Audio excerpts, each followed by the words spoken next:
OK សួស្តីអ្នកនាងសូមស្វាគមន៍មកកាន់ Channel ខ្ញុំបានម្ដងទៀតហើយនៅខ្ញុំបាទវីរី Official ហ្នឹងនេះមុនចូលត្រូវវីដេអូនេះសូមពរអ្នកនាងចុច like ដូចជា Subscribe ឲ្យ Channel ខ្ញុំម្នាក់មួយផងអ្នកនាងហើយថ្ងៃនេះខ្ញុំអត់ទៅបានមកចាប់ skin ហើយខ្ញុំក៏ធ្វើការមកស្អីអ្នកនាងគឺខ្ញុំមកប្រាប់ដំណឹងមួយគឺ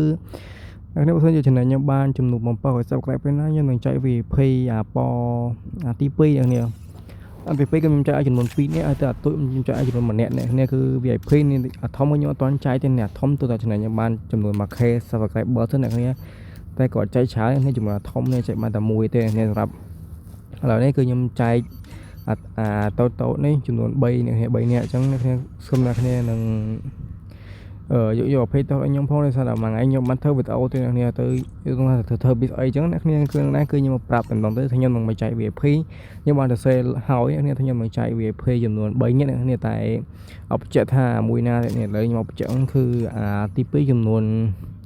2ហើយនឹងទី3នោះតែមួយទៀតអ្នកអញ្ចឹងគឺវាសួរធម្មតាអ្នកគឺខ្ញុំនឹង select ឈ្មោះអ្នកដែលគាត់ comment នៅក្នុង YouTube របស់ខ្ញុំទាំងអស់គឺខ្ញុំយកទៅ power អ្នកគ្នាបើសិនជាបានប្រងមួយណាគឺខ្ញុំនឹងឲ្យគាត់ react ដេញមកតែម្ដងនេះហើយខ្ញុំវីដេអូ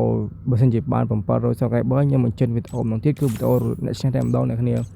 ហ្នឹងហើយអ្នកគ្នាអញ្ចឹងវីដេអូហ្នឹងគឺវាមានអីច្រើនទេខ្ញុំគាត់តែប្រាប់អ្នកគ្នាពីកែ VIP ខ្ញុំត្រូវចែកទេគឺតូចតែអ្នកគ្នាមិនធំអ្នកគ្នាសូមខន្តីអភ័យតបងអ្នកគ្នាអញ្ចឹងវីដេអូអញ្ចឹងក៏មានតែព្រឹងដែរអ្នកគ្នាបាយបាយនេះវីដេអូគឺរៀងខ្លីដល់តែនេះបាយបាយចាំជួបគ្នាវីដេអូក្រោយ